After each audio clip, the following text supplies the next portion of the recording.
year ago, my life had collapsed around me. I'd worked myself into exhaustion. My father died suddenly, and my relationships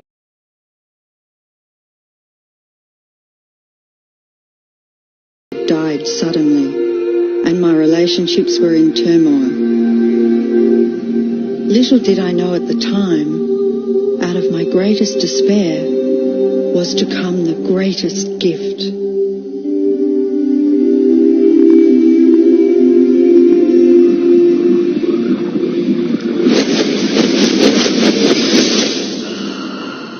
I'd been given a glimpse of a great secret.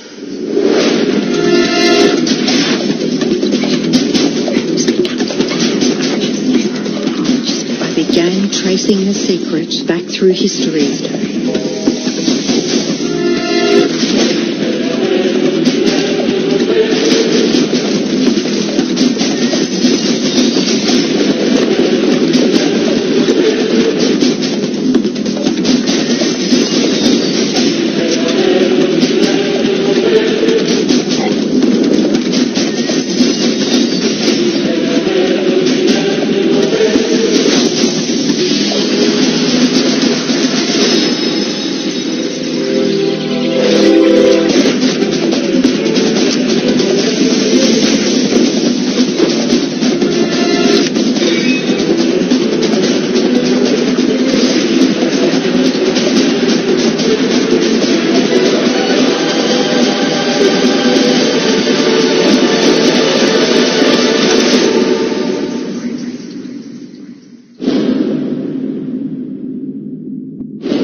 I couldn't believe all the people who knew this. They were the greatest people in history.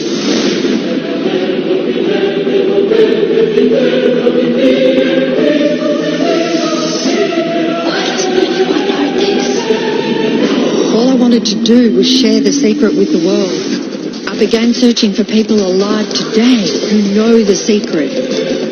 One by one, they began to emerge.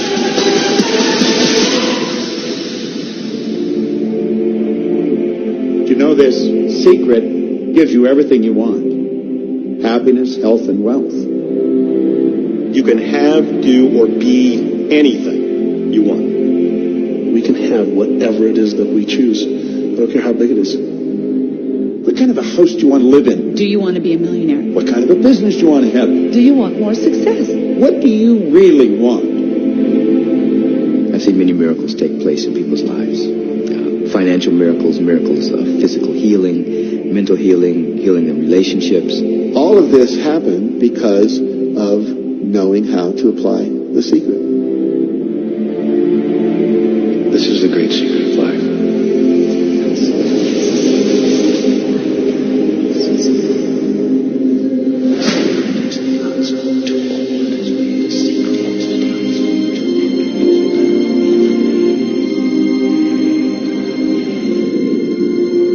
You've probably been sitting there wondering, what is the secret? I'll tell you how I have come to understand it. We all work with one infinite power. We all guide ourselves by exactly the same laws. The natural laws of the universe are so precise that we don't even have any difficulty building spaceships. We can send people to the moon, and we can time the landing with the precision of a fraction of a second. I don't care if you're in India, if you're in Australia, New Zealand, Stockholm, or London, or Toronto, or Montreal, or New York. We're all working with one power, one law. It's attraction. The secret is the law of attraction. Everything that's coming into your life, you are attracting into your life.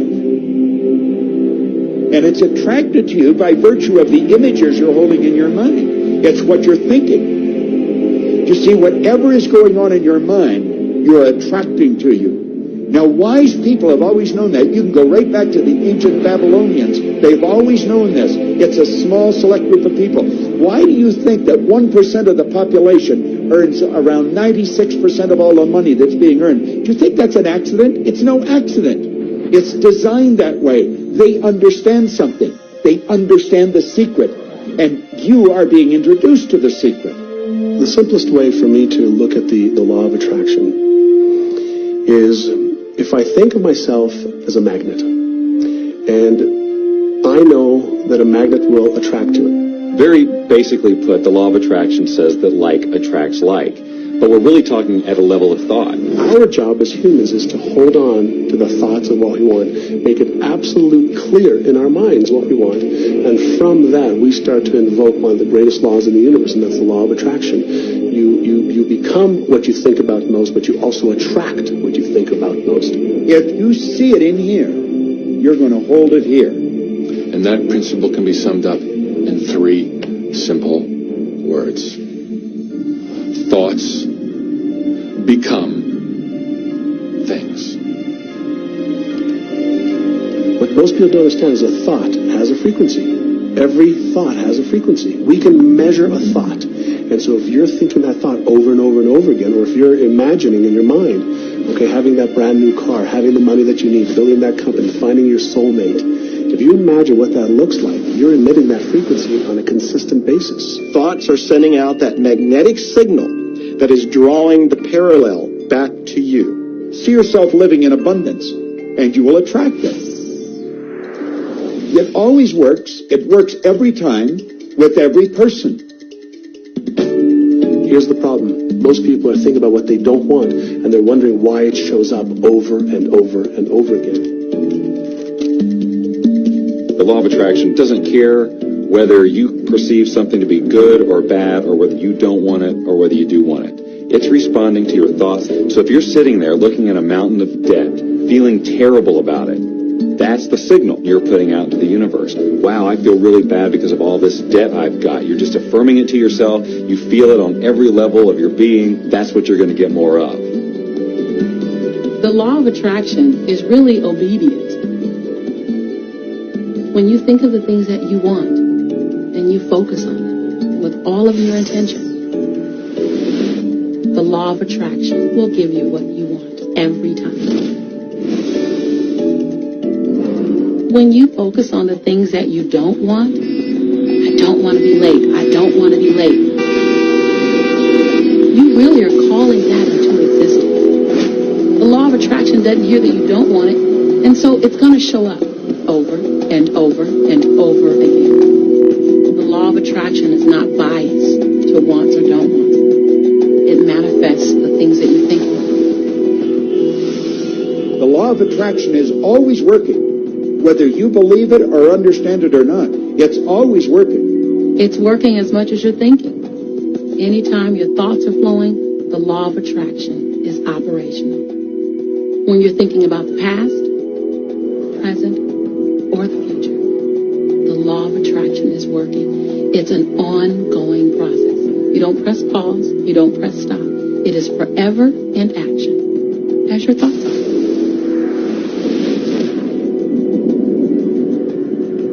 Creation is always happening. Every time an individual has a thought or a prolonged, chronic way of thinking, they're in the creation process. Something is going to manifest out of those thoughts. Law of attraction says, we'll give you whatever it is you say and focus on. And so if you're complaining about how bad it is, what you're creating is more of how bad it is.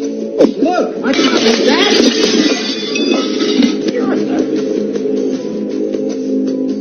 I had a student named Robert. Robert was a gay man, and he was taking an online course I have, part of which entails email access to me.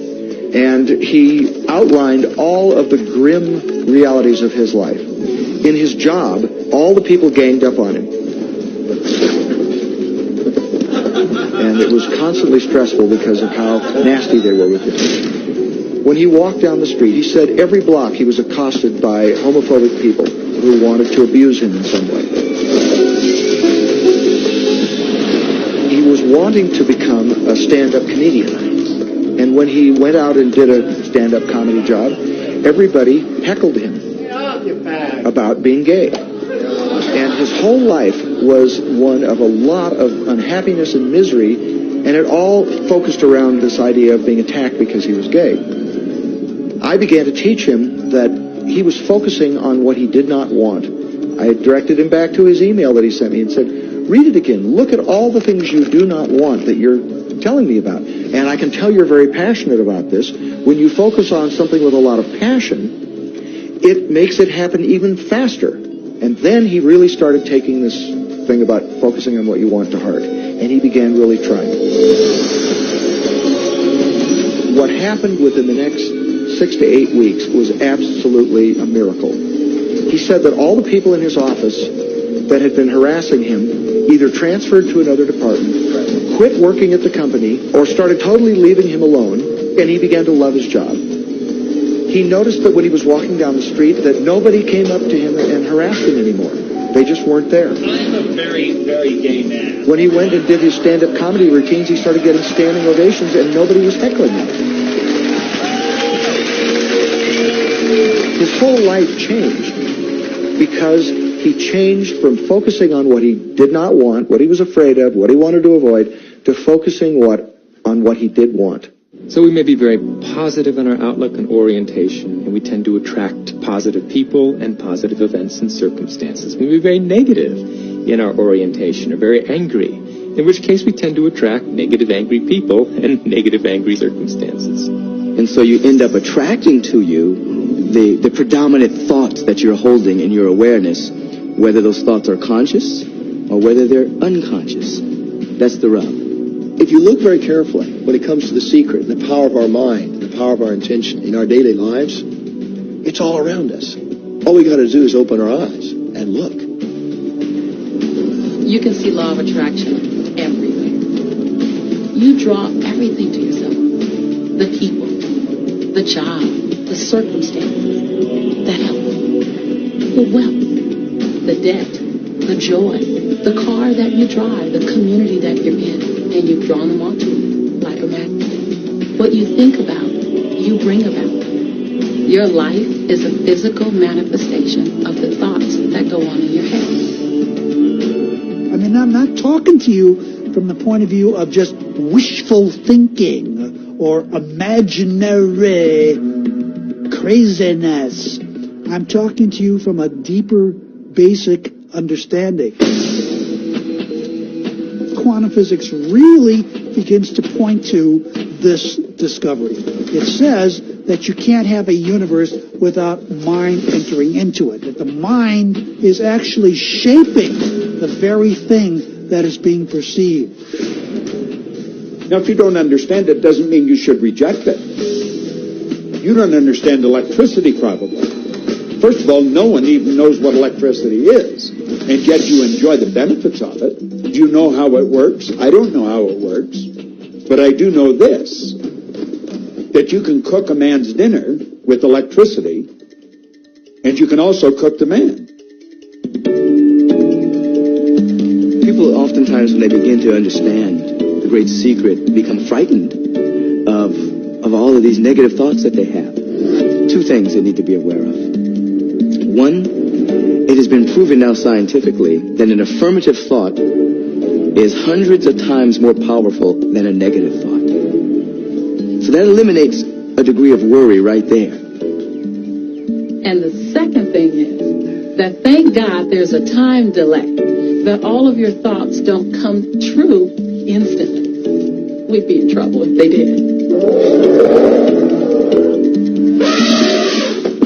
The time delay serves you.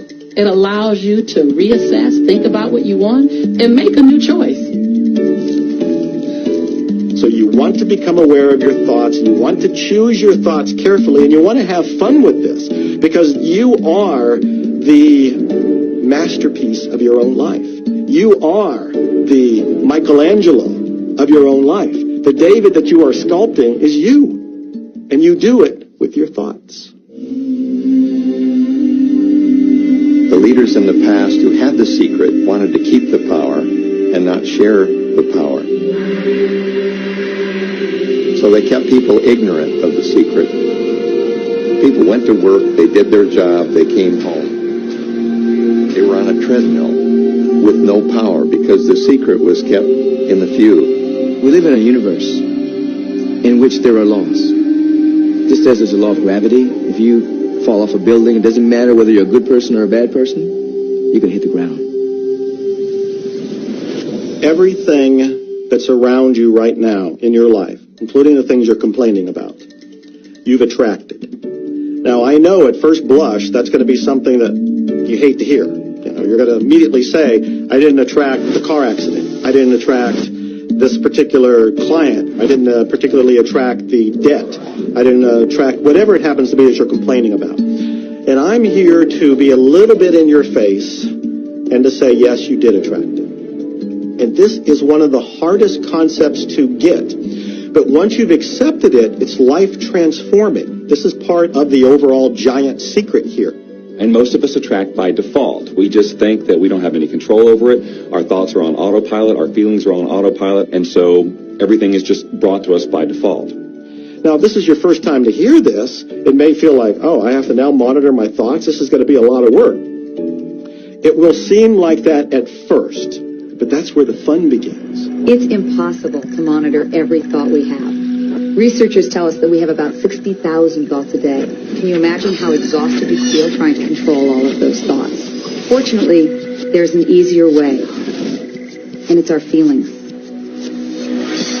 Our feelings let us know what it is that we're thinking. So your thoughts cause your feelings. The emotions are this incredible gift that we have to let us know what we're attracting. Think about your feelings. You have good feelings and you have bad feelings. And you know the difference between the two because one makes you feel good and the other makes you feel bad. It's the depression, it's the guilt, it's the resentment, the anger. It's those feelings that don't make you feel empowered. Those are the bad feelings. On another level, it's called bad frequency or bad vibes or whatever you want to call it. The flip side to that is that you have good emotions, good feelings. And you know when they come because they make you feel good. Excitement, joy, gratitude, love. Imagine if we can feel that way every day. When you celebrate the good feelings, you'll draw to you more good feelings and things that make you feel good. So it's really so simple. It's right there. The answer is, what am I attracting right now? Well, how do you feel? I feel good. Well, good. Keep doing that. Our feelings are a feedback mechanism to us about whether we're on track or not, whether we're on course or off course. If you're feeling good, then you're creating a future that's on track with what you're desiring. If you're feeling bad, you're creating a future that's off track with your desires.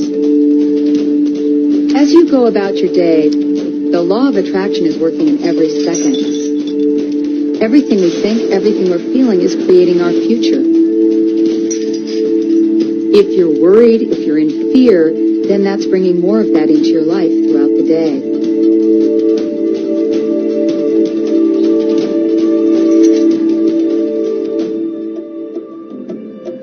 Whatever you're thinking and feeling today is creating your future. And you're getting exactly what you're feeling about, not so much what you're thinking about. That's why people, if they stub their toe out of bed, they tend to spiral.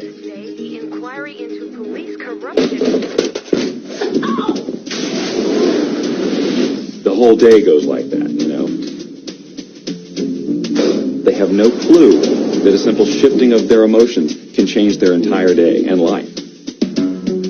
If you start out having a good day and you're in that particular happy feeling, as long as you don't allow something to change your mood, you're going to continue to attract, by the law of attraction, more situations, circumstances, people that sustain that happy feeling.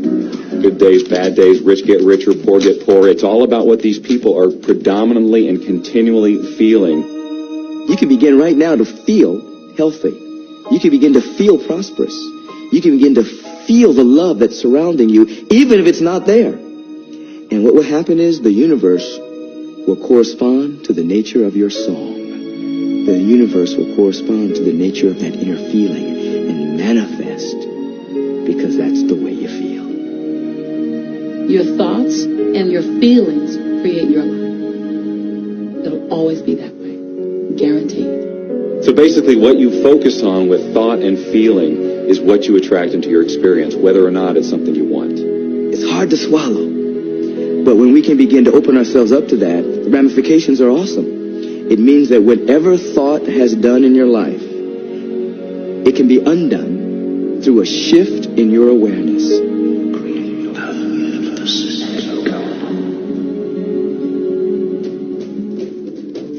It's really important that you feel good, because this feeling good is what goes out as a signal into the universe and starts to attract more of itself to you. So the more you can feel good, the more you will attract the things that help you feel good and it'll keep bringing you up higher and higher.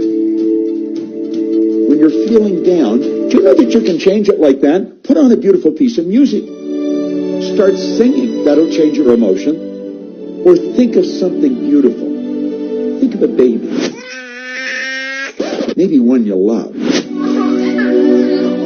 And dwell on it. Really keep that thought in your mind. Block everything out but that thought.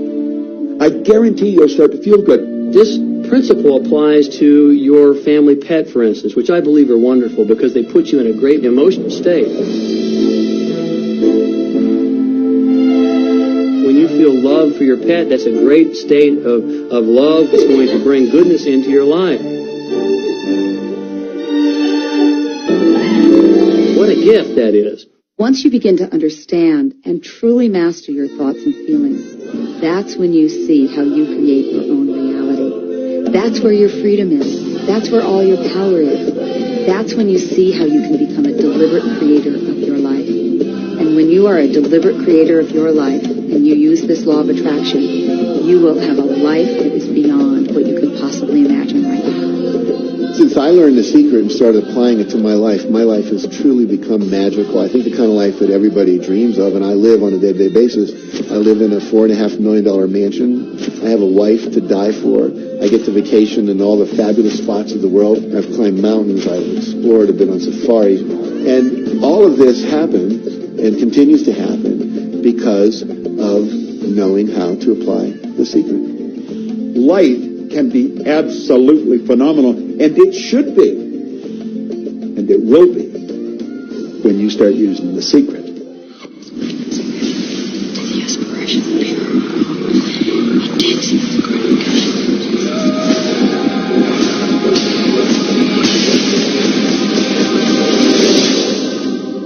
Well, a lot of people ask me what their job is in the creative process and what the job of the universe is. So let's look at that for a moment. Let's use this metaphor. If you think about Aladdin and his lamp, you've probably heard of that one. I mean, Aladdin picks up the lamp, he dusts it off, and out pops the genie.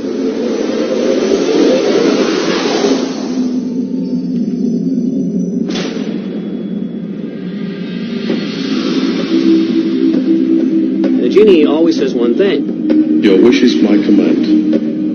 If you trace the story back to its origins, we now think that there's 3 wishes, but if you trace the story back to its origins, there's absolutely no limit whatsoever to the wishes. Think about that one. Now, let's take this metaphor and blow it out and apply it to you in your life. Remember, Aladdin is the one who always asks for what he wants. Then you've got the universe at large, which is this grand genie, and traditions, have called it so many different things. Your holy guardian angel, your higher self. I mean, we could put any label on it, and you choose the one that works best for you. But every tradition has told us there's something bigger than us.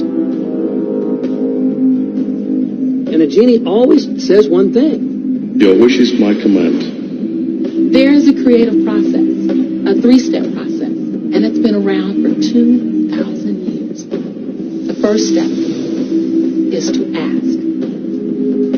Make a command to the universe. Let the universe know what you want. The universe responds to your thoughts.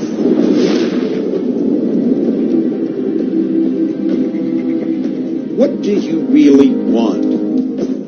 Sit down and write it out on a piece of paper. Write it in the present tense. You might begin by writing, I am so happy and grateful now that, and then explain how you want your life to be in every area. And this is really fun. This is like having the universe as your catalog, and you flip through it and you go, well, I'd like to have this experience, and I'd like to have that product, and I'd like to have a person like that. It is you just placing your order with the universe.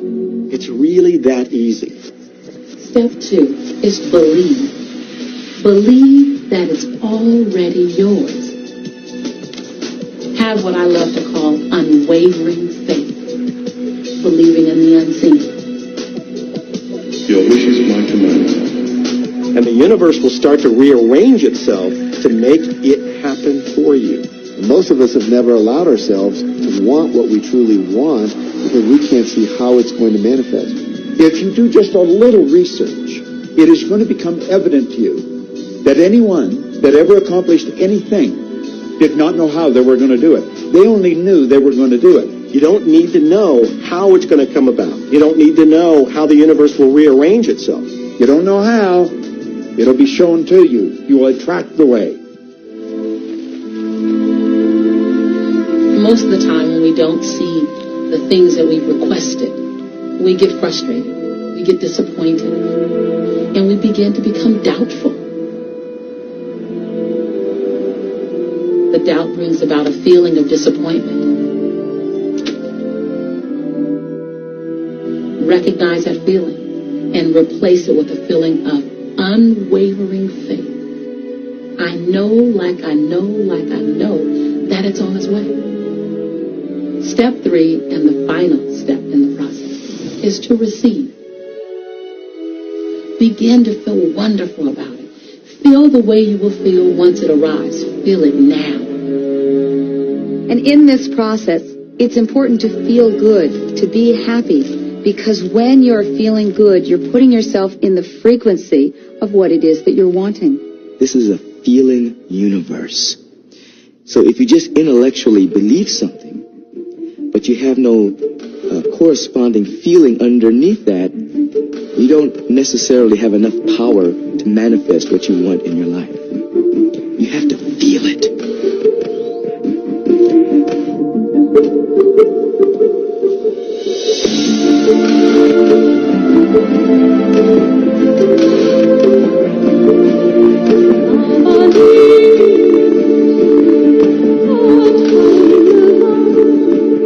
And when you turn that fantasy into a fact, you're in the position to build bigger and better fantasies. And that, my friend, is the creative process.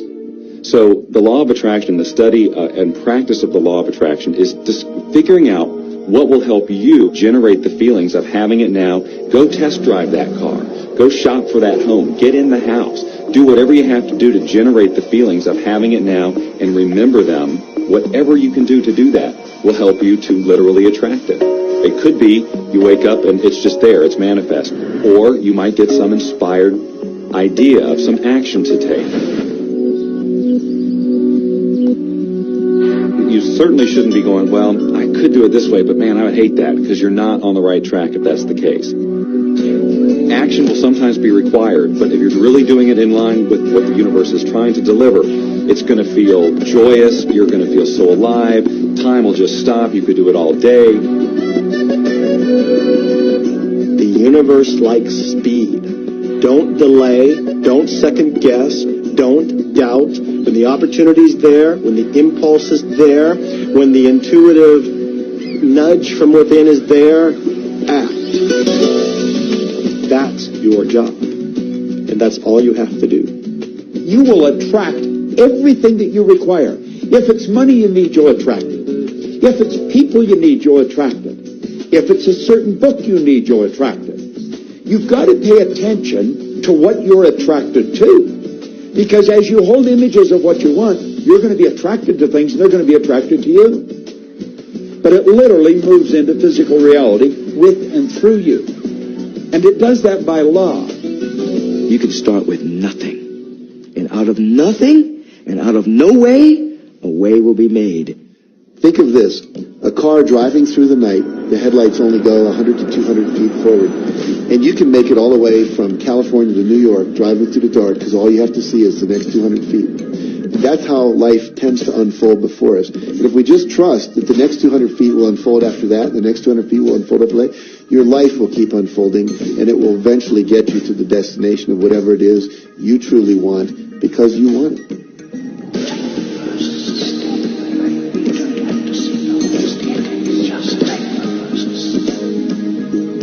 Well, another thing people wonder about is how long is this going to take?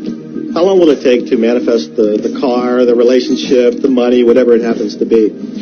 Well, I don't have any rule book that says it's going to take you 30 minutes or 3 days or 30 days. I think it's more a matter of you being in alignment with the universe itself. Size it's nothing to the universe. It is no more difficult to attract on a scientific level something that we consider huge to something that we consider infinitesimally small. The universe does everything it does with zero effort. Grass doesn't strain to grow. It's effortless. It's just this great design. It's all about what's going on up here. It's about what we put in place, saying this is big, it's going to take some time. This is small, I'll give it an hour. Those are our rules that we define. There are no rules according to the universe. You provide the feelings of having it now, it will respond. Some people have an easier time with little things, and so we sometimes say, well, start with something small, like a cup of coffee. Make it your intention to attract a cup of coffee today. Hold an image of talking to an old friend that you haven't seen for a long time. Somehow or another, somebody's going to start talking to you about that person. That person's going to phone you, or you'll get a letter from them. People are amazed how that I line up car parks, and I've done this right from when I first understood the secret. I would visualize a car space exactly where I wanted, and 95% of the time it would be there for me, and I'd just pull straight in. 5% of the time I had to wait just a minute or two, and the person would pull out and I'd pull in. So I do that all the time.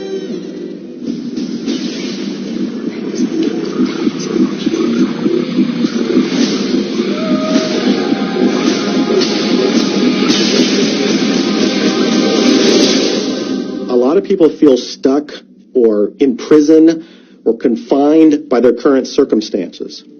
And I'm trying to point out that whatever your circumstances right now, that is only your current reality. And current reality will begin to change as a result of watching this and beginning to use the secret. When you want to change the secret.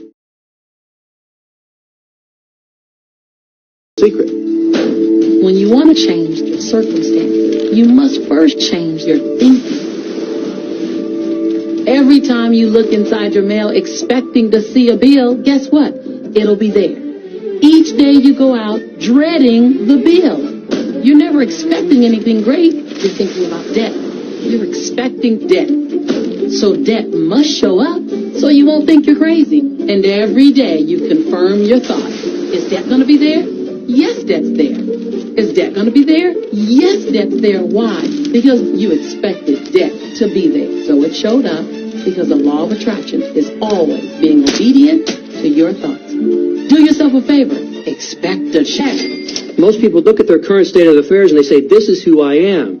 That's not who you are. That's who you were. You see, if you look at your current state of affairs right now, let's say, for instance, that you don't have a lot of money in your bank account, or you don't have the relationship that you want, or your health and fitness isn't up to par. That's not who you are. That's the residual outcome of your past thoughts and actions. So we're constantly living in this residual, if you will, of the thoughts and the actions we've taken in the past. When you look at your current state of affairs and define yourself by that, then you doom yourself to have nothing more than the same in the future. All that we are is the result of whatever thought. Okay, what can you do right now to begin to turn your life around? I'll tell you 2 or 3 things. Start making a list of things to be grateful for. Start with that, because this shifts your energy. It starts to shift your thinking. Where before this exercise, you might be focusing on what you don't have, and you might be focusing on your complaints, and you might be focusing on whatever the problems are. When you do this exercise, you start to go in a different direction. You start to be grateful for all the things that you feel good about. Gratitude is absolutely the way to bring more into your life. Every man knows that when his wife's appreciating him for the little things he does, what does he want to do? He wants to do more. It's always about appreciation. It pulls things in. It attracts support. I've said for many years that whatever we think about and think about, we bring about. Because that's that feeling that you have to have, and so for me, it's been such a powerful exercise every morning to get up and say thank you. Every morning when my feet hit the floor, thank you. And then I start running through what I'm grateful for as I'm going to brush my teeth and do the things I do in the morning. And I'm not just thinking about them and doing some rote routine, but I'm putting it out there and I'm feeling the feelings of gratitude. Because as soon as you start to feel differently about what you already have, you will start to attract more of the good things, more of the things you can be grateful for. Because you can look around and say, well, look, I don't have the car I want. I don't have the house I want. I don't have the health I want. I don't have the spouse I want. Whoops, back up. Those are all the things you don't want. Focus on what you already have that you're grateful for. And it might be you have the eyes to watch this. It might be the clothes that you have. Yes, you might prefer something else, and you might get something else pretty soon if you start feeling grateful for what you have. I think everybody goes through times when they say, oh, man, things aren't working right or things are going bad. And there were some things going on in my family, and I found a rock. I was just sitting here holding this rock. You might see me carrying around. I found a rock. I stuck it in my pocket. And I said, you know what? Every time I touch this rock, I'm going to think of something that I'm grateful for. And so every morning when I get up in the morning, I pick it up off the dresser, I put it in my pocket, and I go through the things that I'm grateful for. At night, what do? You empty your pocket, and there it is again. And I've had some different experiences with that. I've had some amazing experiences. I had a guy from South Africa, and he saw me drop it. He said, what is that? Well, what's that? I explained it to him, so he started calling it a gratitude rock. Gratitude rock. 2 weeks later, I got an email from him from South Africa. He said, my son is dying from a rare disease. It's a type of hepatitis. He said, would you send me 3 gratitude rocks? Now, they're just rocks I found off the street, so I said, sure. I had to make sure that the rocks were very special. And so I went out to the stream, looked, picked out the right rocks, and sent them off to him. 4 or 5 months later, I get an email from him. He said, my son's better. He's doing terrific. And he said, but you need to know something. He says, we've sold over 1,000 rocks at $10 a piece as gratitude rocks, and we've raised all this money for charity. Thank you very much. And so it's very important to be in an attitude of gratitude, as I call it. Another thing that I would suggest that you do right now to turn your life around, and this is so huge that I can't find the words to describe just how powerful this can be for you.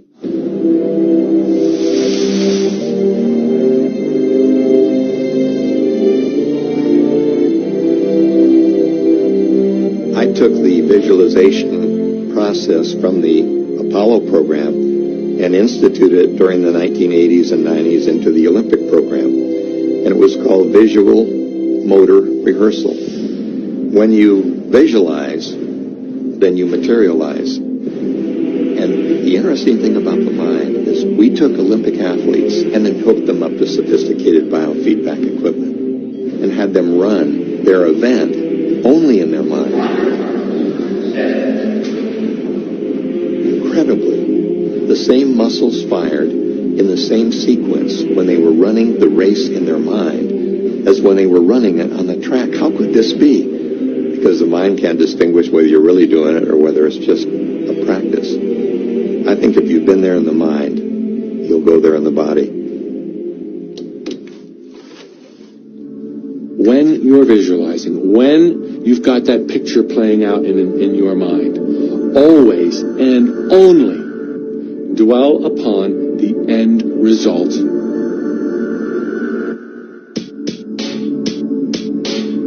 Here's an example. Look at the back of your hands right now. Really, look at the back of your hands. The color of your skin, the freckles, the blood vessels, the rings, the fingernails, the fake fingernails. Take in all those details right before you close your eyes. And then see those hands, your fingers, wrapping around the steering wheel of your brand new car.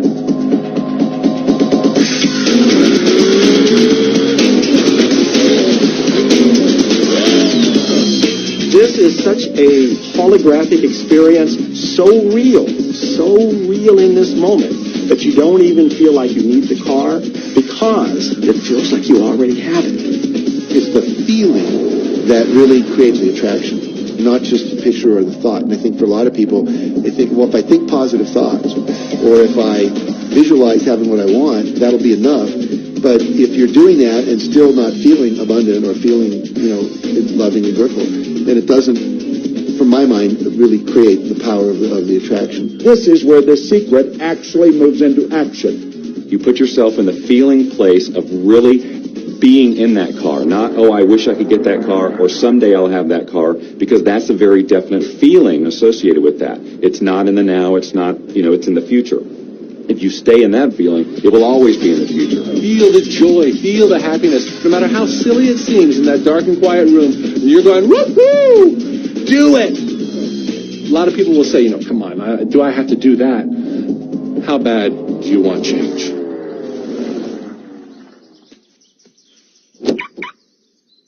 Now that feeling and that inner seeing will begin to be an open doorway through which the power of the universe will begin to express.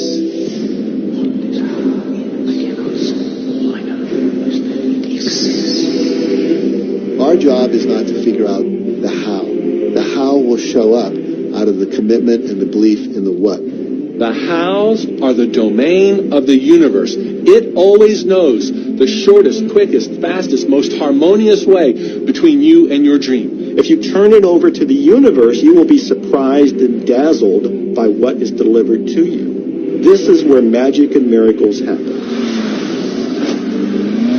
Well, I would say you want to do this virtually daily, but my disclaimer is this should never be a chore. What's really bottom line importance here to the whole secret is feeling good. You want to feel exhilarated by this whole process. You want to be high, happy, in tune as much as possible. The only difference between people who live in this way, who live in the magic of life, and those who don't, is that the people who live in the magic of life have habituated ways of being. They've made a habit of using the law of attraction, and magic happens with them wherever they go. Because they remember to use it. They use it all the time, not just as a one-time event. People hold that for a while, and they're really a champion at it. And they say, you know what, I'm fired up, I saw this program, and I'm going to change my life. And yet, results aren't showing, and beneath the surface, it's just about ready to break through. And someone will look at the surface results and go, this stuff doesn't work. And you know what? The universe says, your wish is my command. And it goes down. Knowing the law of attraction, I wanted to really put it to use and to see if it was, what would happen. And in 1995, I started to create something called a vision board, where I take something that I would want to achieve, or something that I want to attract, like a car or a watch or the soulmate of my dreams, and I put a picture of what I wanted up on this board called the vision board. And every day I would sit in my office and I would look up at this board and I would start to visualize. I would really get into the state of having already acquired it. And I was getting ready to move as we put all the furniture, all the boxes put into storage, and I made 3 different moves over a period of 5 years. And then I ended up in California and bought this house, renovated it for a year, and then had all the stuff brought from my former home 5 years earlier. One morning, about 7:30 in the morning, my son comes into my office, and one of the boxes that was sealed for 5 years was right at the doorstep. And my son, Keenan, was sitting on the box, banging away at the box, and I said, sweetheart, will you please stop me? I'm doing some work here. And he says, what's in the boxes, Daddy? And I said, well, honey, those are my vision boards. What's a vision board? I said, well, it's where I put all my goals up. I cut them out and I put all my goals up as something that I want to achieve in my life. And of course, at 5.5 years old, he didn't understand it. So I said, sweetie, let me just show you, because that'll be the easiest way to do it. And so I cut the box open. And when I pulled up the vision boards, there was a picture on there of a home that I was visualizing 5 years earlier. And what was shocking to me was we were living in that house, not a house like it. I had bought my dream home, renovated it, and didn't even know it. But I looked at that house, I started to cry because I was just blown away. Why are you crying? Honey, I finally understand how the law of attraction works. I finally understand the power of visualization. I finally understand everything that I've read, everything that I've worked with my whole life, and the way I've built companies. It worked for my home as well. And I bought our dream home and didn't even know it.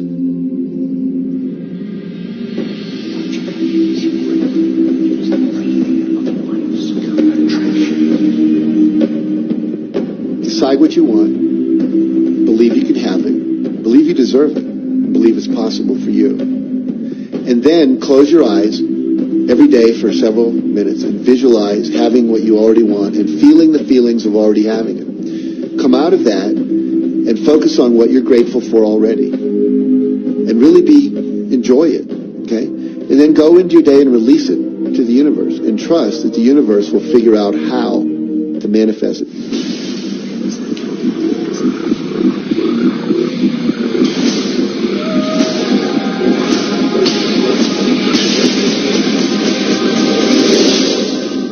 No, The Secret was definitely a real transformation for me because I grew up in a family where my dad was very negative, thought that rich people were people that had ripped everyone off, thought that anyone who had money, must have deceived somebody. And so I grew up with a lot of beliefs about money, that if you had it, it made you bad. Only evil people have money. And, money doesn't grow on trees. That was a big one. Who do you think I am, Rockefeller? That was one of his favorite phrases. So I grew up truly believing that life was difficult, that it was hard, you had to struggle. And it was only when I met W. Clement Stone that I literally began to shift my life.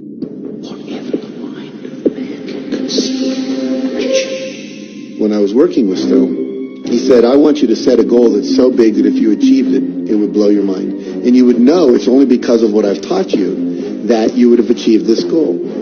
Well, at the time, I was making about $8,000 a year. And for some reason, I wanted something that was really measurable. So I said, I want to make $100,000 in a year. Now, I had no idea how I could do that. I saw no strategy, no possibility, but I just said, I'm going to declare that, I'm going to believe it, I'm going to act as if it's true, and release it. And so I did that. And one of the things he taught me was every day to close your eyes and visualize the goal as if it's already achieved. And I had actually made a $100,000 bill that I put on the ceiling. So the first thing I'd see when I woke up, I'd look up and there it was. And it would remind me that this was my intention. And then I would close my eyes and visualize having this $100,000 a year lifestyle. And interestingly enough, nothing major happened for about 30 days. I didn't have any great breakthrough ideas. No one was offering me more money. And all of a sudden, I was in the shower. It was about 4 weeks into it, and I had a $100,000 idea. It just came right into my head.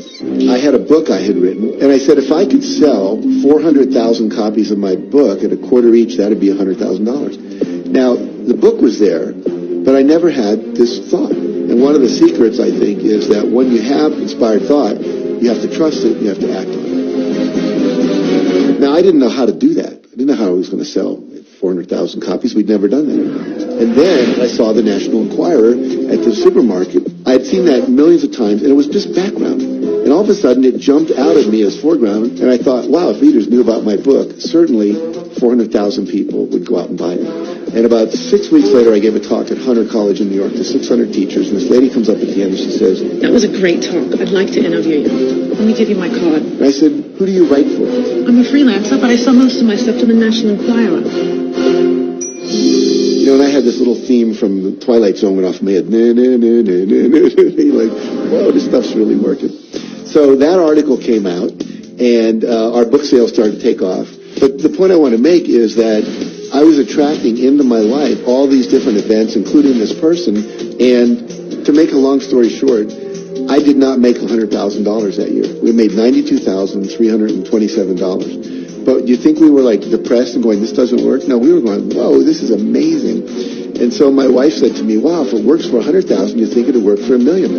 And I said, I don't know. I think so. Let's try it. My publisher actually wrote me a check as a royalty check for our first Chicken Soup for the Soul book. And he actually put a smiley face in his signature because it was the first $1 million check he'd ever written.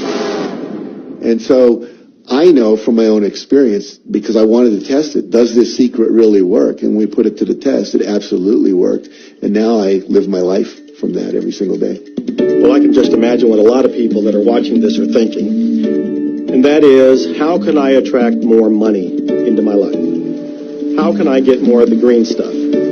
How can I get more wealth and prosperity? How can I, when I love my job, deal with the credit card debt that I have? And the realization that maybe there's a ceiling on the money that can come in because it's coming to me through my job. How can I bring in more? Intend it. This goes back to one of the things we've been talking about throughout the whole secret. Your job is to declare what you would like to have from the catalog of the universe. Well, if cash is one of them, say how much you would like to have. I would like to have $25,000 unexpected income within the next 30 days, or whatever it happens to be. It should be believable for you. Most people have a goal of getting out of debt. That'll keep you in debt forever. Whatever you're thinking about, you will attract. You'll say, but it's get out of debt. I don't care if it's get out or get in. If you're thinking debt, you're attracting debt. Set up an automatic debt repayment program and then start to focus on prosperity. So many times people say to me, well, I'd like to double my income in the next year. But then you look at their actions and they're not doing the things that are going to make that happen. And, they'll turn right around and go, well, I can't afford that. Okay, guess what? Your wish is my command. When you focus on lack and scarcity and what you don't have, you fuss about it with your family, you discuss it with your friends, you tell your children that you don't have enough, we don't have enough for that, we can't afford that. Well, guess what? You'll never be able to afford it because you begin to attract more of what you don't have. If you want abundance, if you want prosperity, then focus on abundance. Focus on prosperity. When I first understood the secret, I was getting bills every day. I'd get a bunch of bills in the mail, and I thought, how do I turn this around? The law of attraction states that what you focus on, you will get. So I got a bank statement. I whited out the total, and I put a new total in there. I put exactly how much I wanted to see in the bank. So I thought, what if I just visualize checks coming in the mail? So I just visualize a bunch of checks coming in the mail. Within just 1 month, things started to change. And it's amazing. Today, I just get checks in the mail. I get a few bills, but I get more checks than bills. I grew up on you have to work hard for money, you have to work hard for money. And so I replaced that with money comes easily and frequently. Now, in the beginning, it feels like a lie, right? There was a part of your brain that will say, oh, you liar, it's hard. So you have to know it's this little tennis match that will go on for a while. When it comes to creating wealth, wealth is a mindset. It's all about how you think. I'd say 80% of my coaching that I do in one-on-one with folks is about their psychology and the way they think. And I know when people are listening, they say, oh, well, you can do it, I can't. Every person has the capability to change the way they're in a relationship and conversation with money. I find so many people who maybe make a tremendous amount of money, but their relationships stink. That's a technical term, by the way. And that's not wealth. It really isn't. You can go after the money and you might get rich, but it doesn't guarantee you'll be wealthy. I'm not suggesting that money isn't a part of wealth. It absolutely is. But it's only a part. And then I meet a lot of people who are quote-unquote spiritual, but they're sick and broke all the time. That's not wealth either. Life is meant to be abundant in all areas. Many people in Western culture are striving for success. They want the home, they want the business, they want all these outer things. But what we found in our research is that having these outer things does not necessarily guarantee what we really want, which is happiness. So we go for these outer things, thinking they're going to bring us happiness, but it's backwards. You need to go for the inner joy, the inner peace, the inner vision first, and then all of the outer things appear.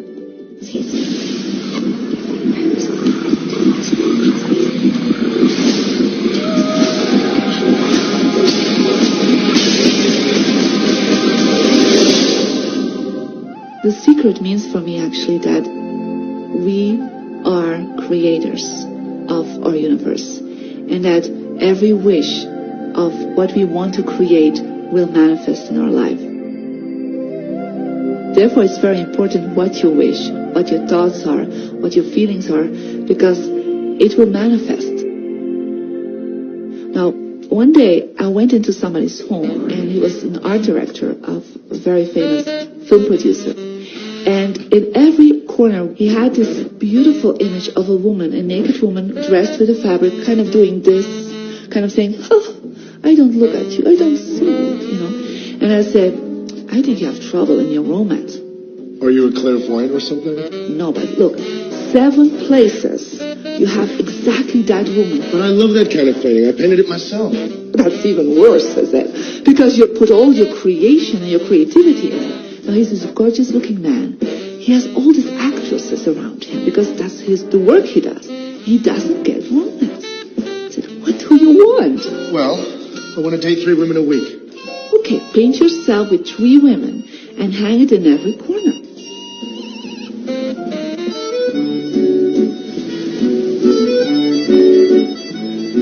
Months later, I see him in Europe and said, how is your love life? Great. They just call me. They all want to date me. Because that's your wish. Now I have like 3 dates a week. They're fighting over me. Good on you. But I really want to stabilize a little bit. I want marriage, and I want romance. Well, paint it, okay? So he painted a beautiful romantic relationship. And a year later, he got married. And he's very happy. Because he put another wish out. But he wished it in himself for years, but it did not happen. Because his wish could not manifest because the outer level of himself, his house, was just contradicting himself all the time. So if you know this knowledge, you should start playing with it. Inside relationships, it's important to first understand who's coming into the relationship, and not your partner, but to understand yourself.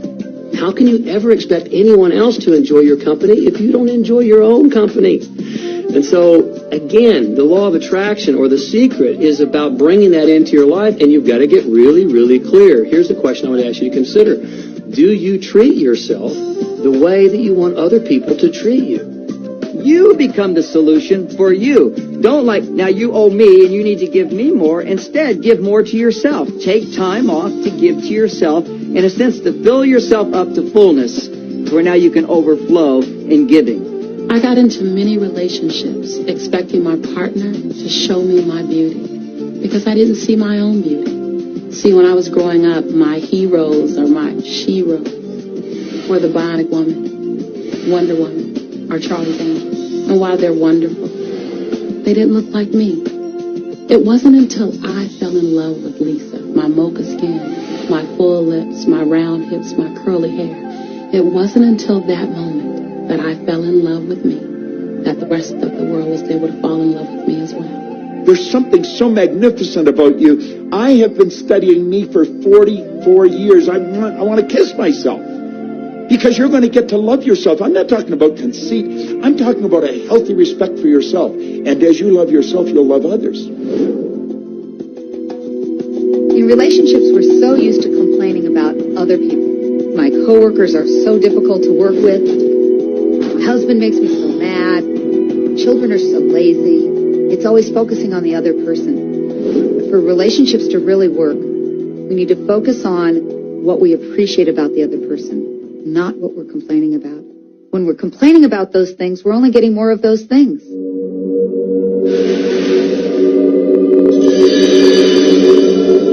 Even if you're having a really hard time in a relationship, things aren't working, you're not getting along, someone's in your face,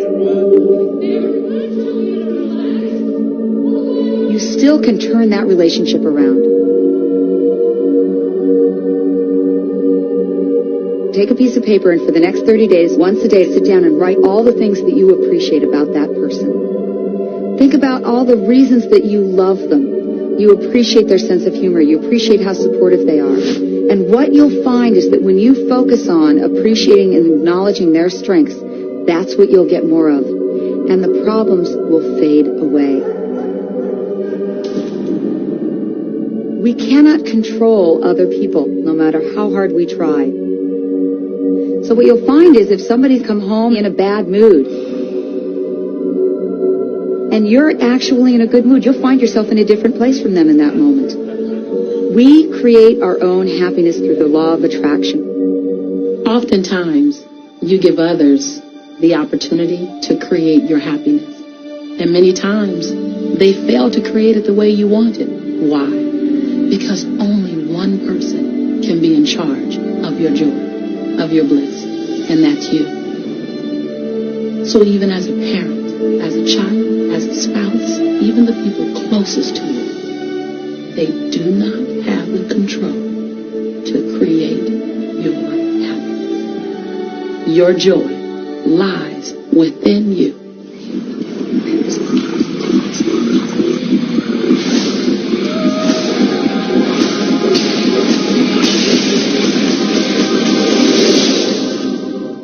It's important to recognize that our body is really the product of our thoughts. We're beginning to understand in medical science the degree to which the nature of thoughts and emotions actually determines the physical substance and structure and function of our bodies.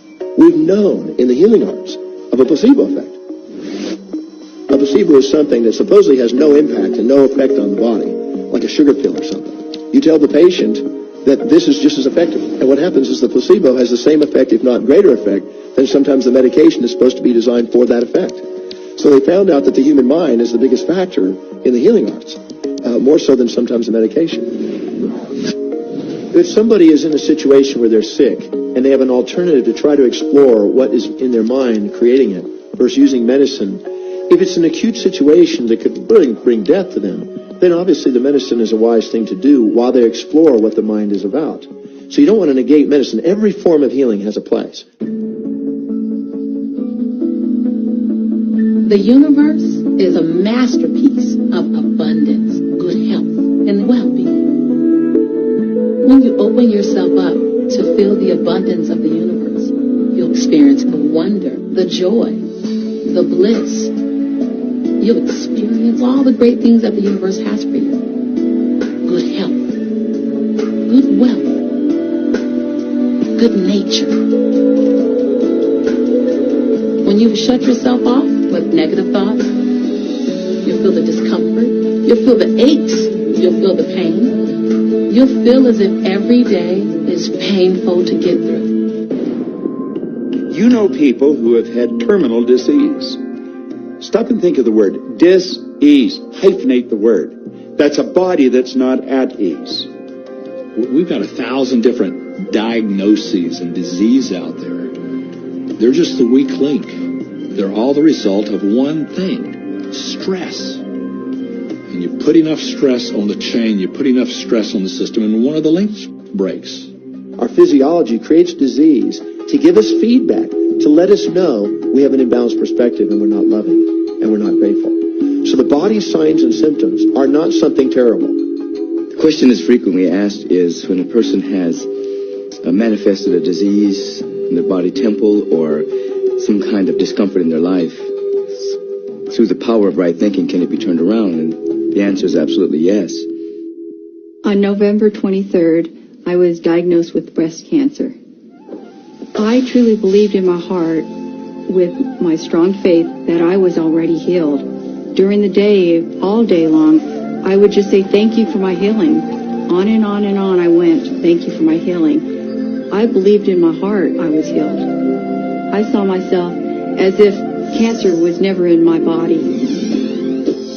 One of the things I did to heal myself was to watch very funny movies. That's all we would do is just laugh, laugh, laugh. We couldn't afford to put any stress in my life because we knew stress was one of the worst things you can do while you're trying to heal yourself. From the time I was diagnosed, which was November 23rd, to the time I was healed totally was approximately 3 months. And that's without radiation and chemotherapy. Well, we come with a basic program. It's called self-healing. You get a wound, it grows back together. You get a bacterial infection, the immune system comes and takes care of those bacteria and heals it up. The immune system is made to heal itself. Disease cannot live in a body that's in a healthy emotional state. Your body is casting off millions of cells every second, and it's creating millions of new cells. In fact, literally, parts of our body are replaced every day. Other parts take a few months, other parts a couple of years. But within a few years, we have a brand new physical body. If you have a disease and you're focusing on it and you're talking to people about it, you're going to create more disease cells. See yourself living in a perfectly healthy body. Let the doctor look after the disease. You have two people, both stricken with something. But one chooses to focus on joy. They choose to live in possibility. They choose to live in hopefulness. They focus on all the reasons why they should be joyful and grateful. Then you have the second person. Same diagnosis, but they choose to focus on the dis-ease. They focus on the pain. They focus on the woe is me. When a person is completely focused on what's wrong in their symptoms, they will perpetuate it. The healing will not occur until they shift their attention from being sick to being well, because that's the law of attraction. Happier thoughts lead to essentially a happier biochemistry, a happier, healthier body. Negative thoughts, stress, have been shown to seriously degrade the body and the functioning of the brain, because it's our thoughts and emotions that are continuously reassembling, reorganizing, recreating our body. Remove physiological stress from the body, and the body does what it was designed to do. It heals itself. I've seen kidneys regenerated. I've seen cancer dissolved. I've seen eyesight improve and come back. I always say that incurable means curable from within. You can change your life and you can heal yourself.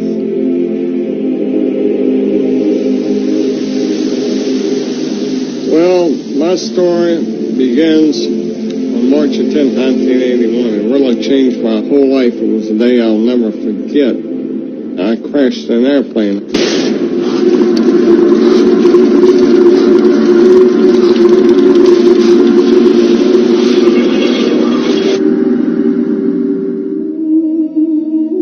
I ended up in the hospital completely paralyzed. My spinal cord was crushed. I broke the first and second cervical vertebrae. My swallowing reflex was destroyed. I couldn't eat or drink. My diaphragm was destroyed. I couldn't breathe. All I could do was blink my eyes. The doctors, of course, said all my life I'd be a vegetable. All I'd do is blink my eyes the rest of my life. That's the picture they saw of me, but it didn't matter what they thought. The main thing was what I thought.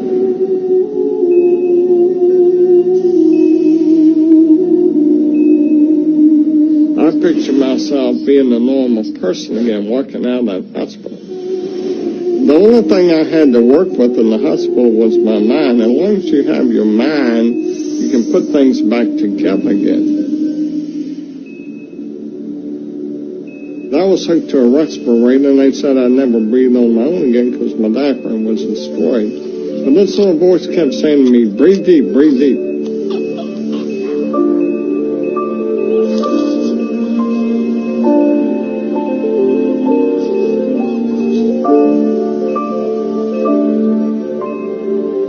Finally, I was weaned from it.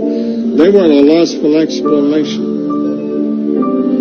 See, I could not afford to allow anything to come in my mind that would distract me from my goal and from my vision.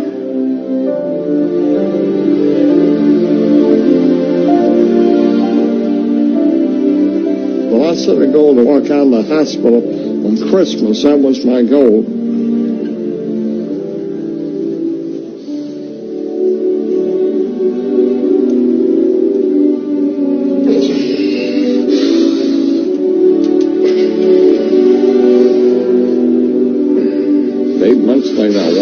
Hospital on my own 2 feet.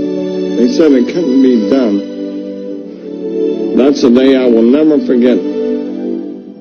For people that are sitting out there right now watching this program that are hurting, if I wanted to sum up my life and sum up for people what they can do in life, I would sum it up this way in 6 words. Man becomes what he thinks about.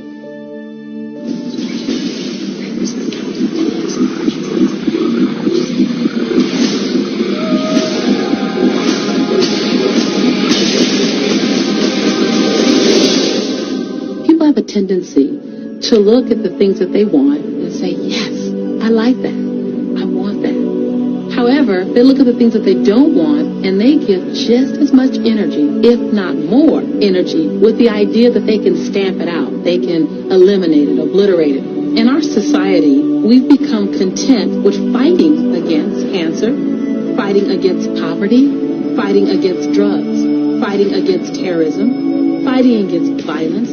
We tend to fight everything we don't want. anything we focus on, we do create. So if we're really angry, for instance, at a war that's going on, or strife, or suffering, we're adding our energy to it. We're pushing ourselves. And all that only creates resistance. The reason that what you resist persists is because if you're resisting something, you're saying, no, I don't want this thing because it makes me feel this way, the way I'm feeling right now. So you're just putting out this really strong emotion of, wow, I really don't like this feeling, and it's there, and it just comes racing towards you. You know, the anti-war movement creates more war. The anti-drug movement has actually created more drugs because we're focusing on what we don't want, drugs. How much sense does it make for us to give the problem all of the energy, as opposed to focusing on trust, love, living in abundance, education, peace? Mother Teresa was brilliant. She said, I will never attend an anti-war rally. If you have a peace rally, invite me. You know, she knew. She understood the secret. I mean, look what she manifested in the world. So if you're anti-war, be pro-peace. If you're anti-hunger, be pro-people having more than enough to eat. If you're anti a particular politician, be pro his opponent. Often elections are tipped in the favor of the person that people are really against because he's getting all the energy and all the focus. You want to focus on what you want, not what you don't want. It's okay to notice what you don't want because that gives you contrast to say, well, this is what I do want. But the fact is that the more you talk about what you don't want or talk about how bad it is, read about all of that all the time, and then say, oh, how terrible it is, well, you're creating more of that. You know, so many times people say to me, well, James, I have to be informed. Maybe you have to be informed, but you don't have to be inundated. I always say when the voice and the vision on the inside become more profound and more clear and loud than the opinions on the outside, you've mastered your life. Learn to become still and to take your attention away from what you don't want and all the emotional charge around it and place the attention on what you wish to experience. Energy flows where attention goes. It's not your job to change the world or the people around you. It's your job to go with the flow inside of the universe and to celebrate it inside the world that exists. One of the questions I get almost all the time, and it's probably on somebody's mind right now if it's not on yours, and that's the idea that, well, if everybody uses The Secret and they all treat the universe like a catalog, aren't we going to run out of stuff? Won't everybody just make a run for it and bust the bank? What's beautiful about the teaching of the Great Secret is that there's more than enough to go around for everyone. There is a lie that acts like a virus within the mind of humanity. And that lie is there's not enough good to go around. There's lack, and there's limitation, and there's just not enough. That lie has people living in fear, greed, stinginess, and those thoughts of fear, greed, stinginess, and lack become their experience. So the world has taken a nightmare pill. Now the truth is, there's more than enough good to go around. There's more than enough creative ideas. There's more than enough power. There's more than enough love. There's more than enough joy. All of this begins to come through a mind that is aware of its own infinite nature. Every great teacher who's ever walked the planet has told us that life was meant to be abundant. And so, just when we think that resources are dwindling, we find new resources to achieve the same things. And so even though we say we have lack, it's because we don't open up our vision and see all what's around us. You know, when everybody starts to live from their heart and go for what they want, they don't go for the same things. That's the beauty of this. We don't all want BMWs. We don't all want the same person. We don't all want the same experiences. We don't all want the same clothing. We don't all want fill in the blank. There's enough for everyone. If you believe it, if you can see it, if you act from it, it will show up for you. That's the truth. Everything that you want, all the bliss, all the joy, all the love, all of the abundance, all of the prosperity, it's there. ready and waiting for you to grab a hold of. Now you got to get hungry for it. You have to want it. You got to be intentional. And when you become intentional and on fire for what you want, the universe will deliver you every single thing that you've been wanting. Recognize the beautiful and wonderful things around you and bless and praise them. And on the other side, the things that aren't currently working the way you want them to work, don't spend your energy faulting or complaining. Embrace everything that you want so you can get more of it. Most of the leaders in the past missed the great part of the secret, which is empowering and sharing with others. This is the best time to have ever been alive in history. It's the first time we've ever had the power to gain knowledge at our fingertips.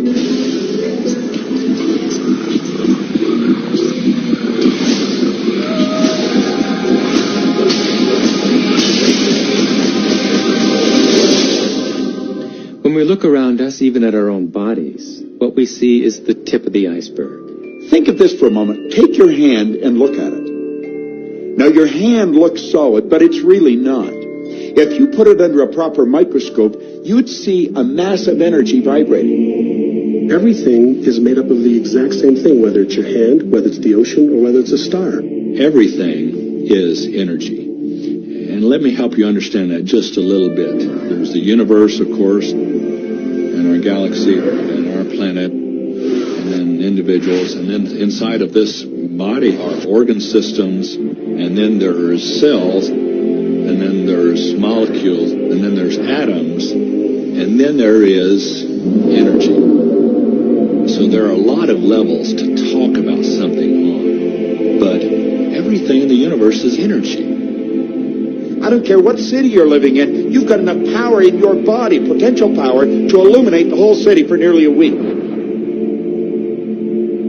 Most people define themselves by this finite body, but you're not a finite body. I mean, even under a microscope, you're an energy field. Well, what we know about energy is this. You go to a quantum physicist and you say, what creates the world? And he or she will say, energy. Well, describe energy. Okay, it can never be created or destroyed. It's always was, always has been. Everything that ever existed always exists. It's moving into form, through form, and out of form.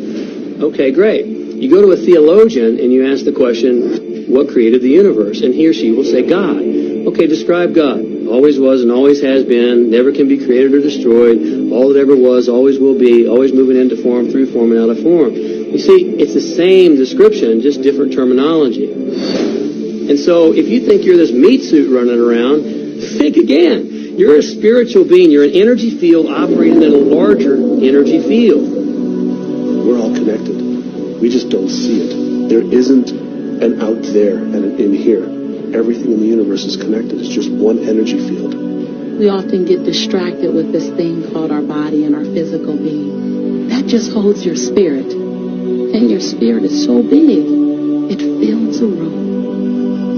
You are eternal life. You're source energy. You are God manifested in human form, made to perfection. Scripturally, we could say that we are the image and the likeness of God. We could say we are another way that the universe is becoming conscious of itself. We could say that we are the infinite field of unfolding possibility. All of that would be true. Every great tradition has told you that you were created in the image and the likeness of the creative source. That means that you have God potential and power to create your world. And you are. You are. And maybe you've created things to this point that are wonderful and worthy of you, and maybe you haven't. The question I'd ask you to consider is, do the results you have in your life, are they what you really want? And are they worthy of you? If they're not worthy of you, then when would now be the right time to change those? Because you have the power to do that.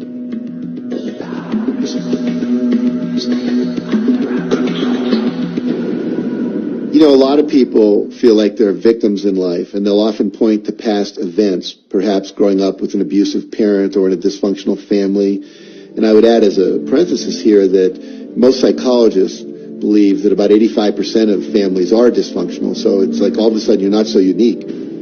My parents were alcoholics. My dad abused me. My mother divorced him when I was 6. From the age of 13 to 18, I was involved in street gangs. I had a severe motorcycle accident. I was homeless at one point in Dallas. I lived in poverty for 15 years in Houston. When I was a child, I had learning difficulties, and I was considered learning disabled, and I was told I would never read, write, or communicate, never amount to anything, not go very far in life. I mean, that's almost everybody's story in some form or not. So that's just called so what. The real what is, what are you going to do now? What do you choose now? Because you can either keep focusing on that or you can focus on what you want. And when people start focusing on what they want, what they don't want falls away. And that part expands and the other part disappears. You are the designer of your destiny. You are the author. You write the story. The pen is in your hand. And the outcome is whatever you choose. The beautiful thing about the law of attraction is that you can begin where you are. And you can begin to think, real thinking. And you can begin to generate within yourself a feeling tone of harmony and happiness. The law will begin to respond to that. So now you start to have different beliefs, like there is more than enough in the universe. Or you have the belief that everything goes right for me. Or you have the belief that I'm not getting older, I'm getting younger. We can create it the way we want it by using the law of attraction.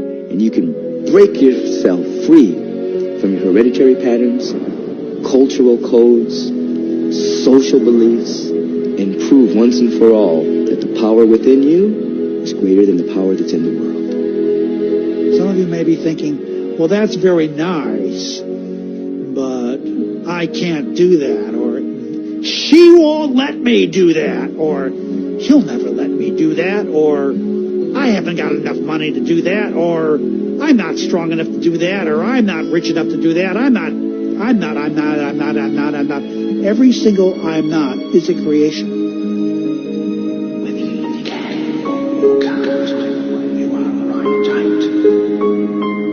Are there any limits to this? Absolutely not. We are unlimited beings. We have no ceiling. The capabilities and the talents and the gifts and the power that is within every single individual on this planet is unlimited.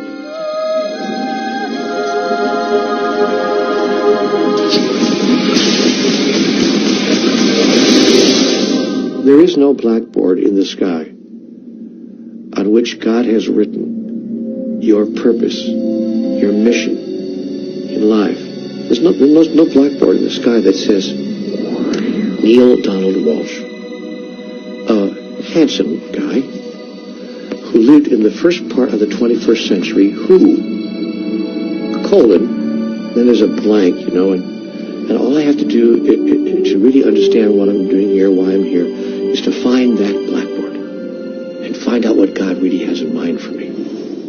But the blackboard doesn't exist. So your purpose is what you say it is. Your mission is the mission you give yourself.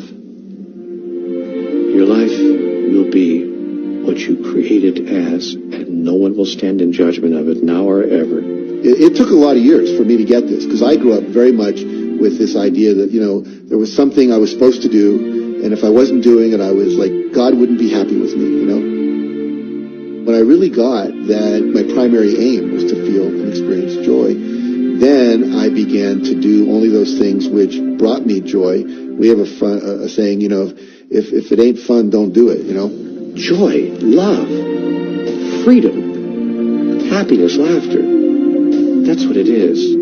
And if you just experience joy sitting there and meditating for an hour, by golly, do that. If you experience joy eating a salami sandwich, then do that. When I pet my cat, I'm in a state of joy. When I walk in nature, I'm in a state of joy. So I want to constantly put myself in that state. And when I do that, then all I have to do is have the intention of what I want, and what I want manifest. So inner happiness actually is the fuel of success. Anything that makes you feel good is always going to be drawing in more. You are listening to this right now. It's you that drew this into your life. It's your choice whether you want to take it and utilize it. If it feels good, If it doesn't feel good, then you know, let it go. Find something that feels good, that resonates with your heart.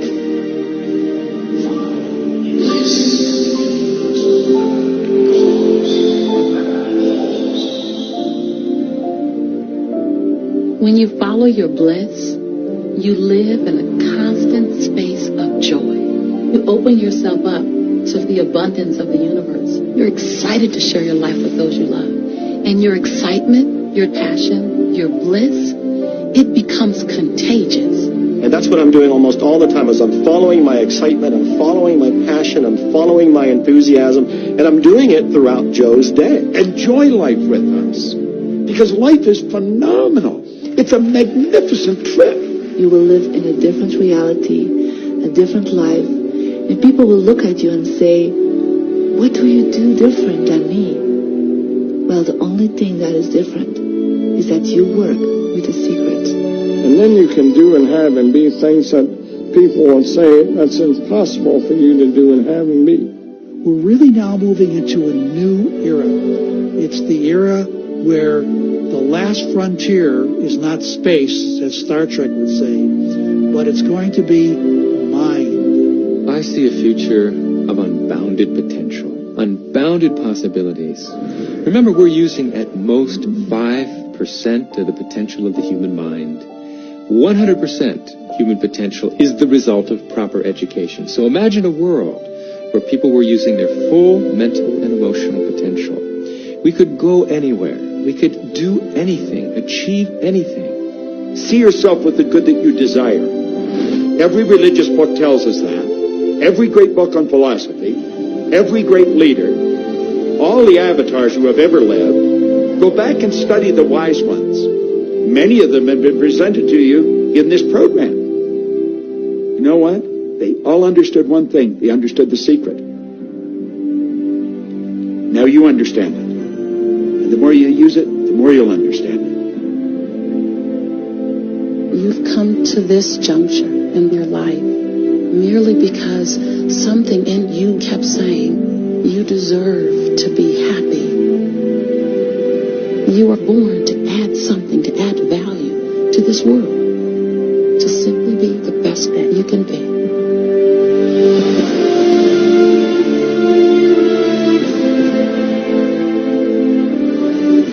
Every single thing you've been through, every single moment that you've come through, were to all prepare you for this moment right now. Now you get that you are the creator.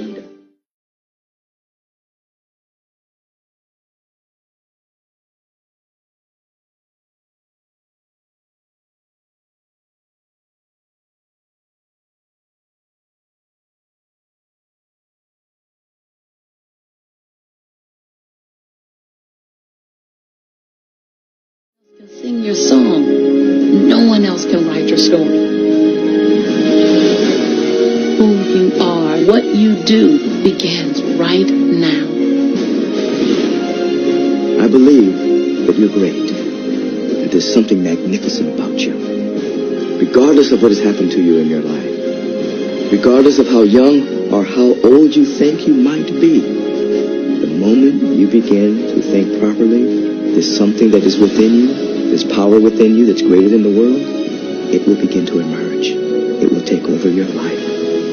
It will feed you. It will clothe you. It will guide you, protect you, direct you, sustain your very existence if you let it. Now that is what I know for sure.